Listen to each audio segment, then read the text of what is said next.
Pocket English podcast from your pocket. Welcome back to Pocket English.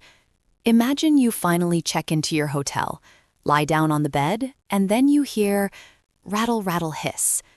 The AC is broken. You are tired. You pick up the phone to call reception, but you put it back down. Your heart beats fast because you are afraid to sound rude or angry in English. I remember once in London, I actually slept with a pillow over my head because I didn't know the polite words to complain. I felt so small, like I was a burden to the hotel staff. Today, we will give you the 3-step polite sandwich to fix any hotel problem in under 1 minute. That story is true, by the way. I really did sleep with a pillow over my head. It was a very hot night, but the noise was worse than the heat. That is such a common feeling, Jack. We often stay silent because we think we have only 2 choices. Choice 1 is to suffer in silence. Choice 2 is to be the angry tourist. Right, the angry tourist. The person who shouts, "This is broken, fix it now." I never want to be that person. Exactly. And because we translate directly from our native language, sometimes we sound angry even when we don't mean to. In my language, if I say, "The machine is broken," it is just a fact. It is not rude. But in English, it feels too direct. It can feel a bit aggressive, yes. It sounds like you are blaming the person at the front desk. But there is a third choice. You can be the polite problem solver. I like the sound of that. How do we do it? We use a structure I call the polite sandwich. I am getting hungry just listening to this. What is in this sandwich? It has 3 parts. The top bun is the softener.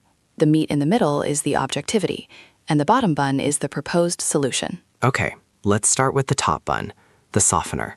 What does that mean? A softener is a phrase that prepares the listener. It tells them, I am not attacking you, I just need help. So instead of saying, "Hello, I have a problem," what should I say? The best phrase for a hotel situation is, I'm sorry to bother you, but... I'm sorry to bother you. That is interesting.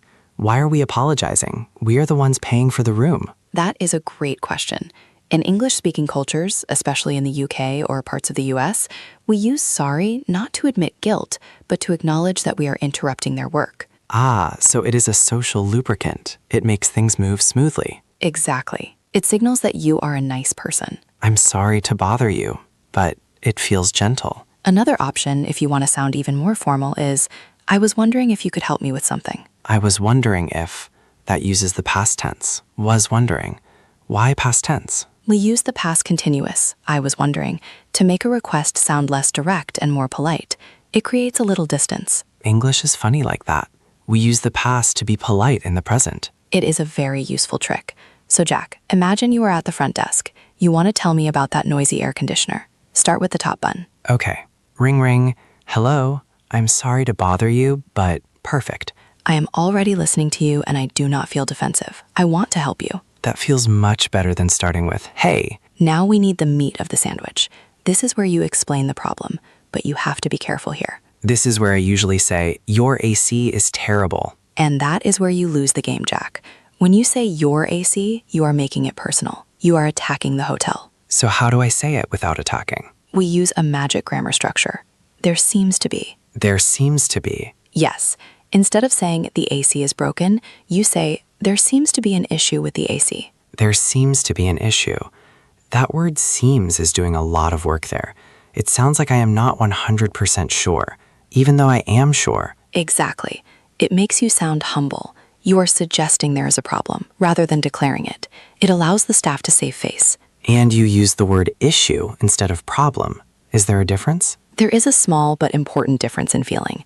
A problem feels heavy, negative, and sometimes personal. An issue feels technical, small, and fixable. I see. A problem is my life falling apart. An issue is just a machine that needs a button pressed. Precisely. Hotels love issues. They hate problems. So if my shower is cold, I shouldn't say the shower is broken. Try using the formula. There seems to be an issue with the shower. Perfect. Or if the Wi-Fi isn't connecting, There seems to be an issue with the Wi-Fi. you sound like a native speaker. You are stating the fact, but you are distancing yourself from the anger. I feel very calm saying it that way. It is almost relaxing. Right? So now we have the top bun. I'm sorry to bother you, but... And we have the meat. There seems to be an issue with the AC. Now we need the bottom bun. The solution. This is where I tell them to fix it. Yes, but again, we don't want to command, we want to request. No, fix it now? Definitely no fix it now. That is a command. We want to ask for help. A great phrase here is, could you please send someone to check? Could you please send someone to check? I like that word check. Is soft. It is not saying repair or replace immediately. It is just asking for an investigation. Exactly. It is a very reasonable request. No receptionist will say no to checking. And who are we asking for? Who is someone? Usually you are asking for maintenance. Maintenance. That is the department that fixes things, right? Yes. If the room is dirty, you ask for housekeeping. If something is broken, you ask for maintenance or a technician. So I could say, could you send a technician to take a look? That is perfect. Take a look is another great soft phrase. It means to inspect. Okay, I have the 3 parts. Can I try to put the whole sandwich together? Please do. Let's role play. I am the receptionist. It is 11 p.m. You are tired. Ring ring. Hello, I'm sorry to bother you, but there seems to be an issue with the air conditioning in my room. It is making a very loud noise. Could you please send someone to take a look? Oh, I am so sorry about that, sir. I will send maintenance up right away. Wow, that felt easy. I didn't feel my heart racing at all. And notice the result. I apologize to you, and I promised a solution immediately. Because you were polite, I wanted to be helpful. It is like magic. The polite sandwich really works. It works because it follows the social rules of English service interactions. You give respect, and you get service. Before we go on to practice some other scenarios, I want to ask about one thing. What if I don't know the name of the thing that is broken? That happens all the time. Maybe the handle on the balcony door is loose, or the drain in the sink is clogged. Exactly. I might not know the word drain or clogged. In that case, you can use the word something. Just something? Yes, you can say, there seems to be an issue with the sink. Something is not working right. Something is not working right. That is a great survival phrase. And then you just move to the bottom bun. Could you send someone to check? So I don't need to be a dictionary. I just need to be polite. Exactly. The technician will figure out the word clogged when they get there.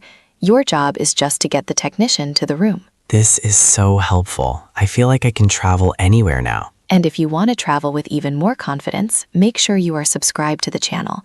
We are building a whole library of these Pocket English survival kits for you. Yes, hit that subscribe button. We don't want you sleeping with a pillow over your head like I did. Let's try one more common scenario.